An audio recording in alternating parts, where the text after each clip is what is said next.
Contingent चीज को खुदा माना, गलत माना, वो खुदा ही नहीं, वो खुदा ही नहीं है। हम तो नेसेसरी बीइंग को साबित करने बैठे हैं, वो नेसेसरी कॉज जो इटरनल है, जो अबदी भी है और अजली भी है, हम किसी और को साबित करने नहीं बैठे। दूसरी चीज उन्होंने कहा कि फेथ एंड बिलीफ, ये एक ऐसी डेफिनेशन है फेथ की जो इन्होंने पहली मर्तबा पेश की है, या माफ कीजिएगा इन्होंने पहली मर्तबा पेश नहीं की है, रिचर्ड डॉकिंस ने पहली मर्तबा पेश की है। मुझे मालूम है ये सोर्स कहां से है।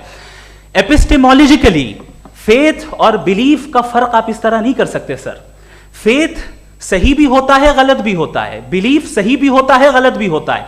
जो लॉजिक, रीजन और एविडेंस से बैक्ड होगा वो फेथ सही होगा। और आप जिस फेथ की बात कर रहे हैं कि इलॉजिकल है और उसके पीछे नहीं है, तो we are on the same page. हम नहीं मानते उस फेथ को, जो फेथ ऐसा हो जिसके पीछे कोई लॉजिक ना हो, एविडेंस ना हो, हम नहीं मानते। हम तो उस फेथ के कायल हैं जिसके पीछे लॉजिक हो और एविडेंस हो। तो बिलीफ सही भी होता है, गलत भी होता है, फेथ भी सही होता है और गलत भी होता है। तो आज फेथ और बिलीफ के डिफरेंस पे बात नहीं हो रही। आज आप चाहे फेथ एक्सेप्ट कर लें या बिलीफ एक्सेप्ट कर लें, आज ये बात होगी कि ट्रूथ क्या है, चाहे ट्रू बिलीफ सही है या ट्रू फेथ सही है, और फॉल्स फेथ क्या है और फॉल्स बिलीफ क्या है, बात इस पे हो रही। दूसरी चीज इन्होंने पूछा स्टुपिडिटी फिर क्या है।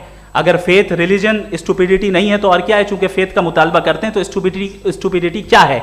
मैं कहता हूं स्टुपिडिटी एथिज्म है। उसकी वजह यह है कि आप एक सड़क पे जा रहे हो और आप किसी गार्डन में जाएं और देखें वहां लिखा है फूलों के साथ I love Javed Akhtar and I really do, I love you sir.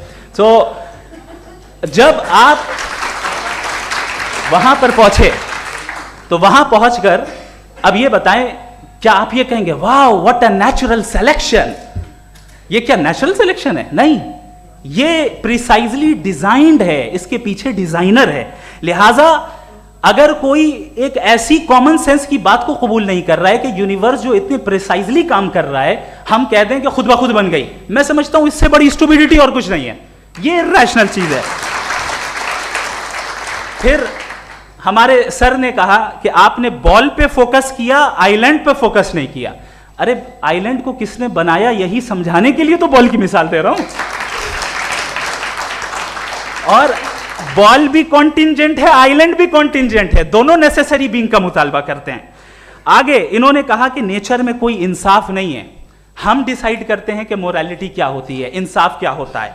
हम डिसाइड करते हैं, जैसे ड्राइविंग सीट में ट्रैफिक वाला, ये तो किसी खुदा ने नहीं कहा, ये है, इसे कहते हैं फॉल्स इक्विवेलेंस। ये एक लॉजिकल फेलेसी है। आपने जो है मिसाल दी ड्राइविंग की और ट्रैफिक की, ये सब्जेक्टिव मोरालिटी है। आप सब्जेक्टिव मोरालिटी को मिसाल बनाकर ऑब्जेक्टिव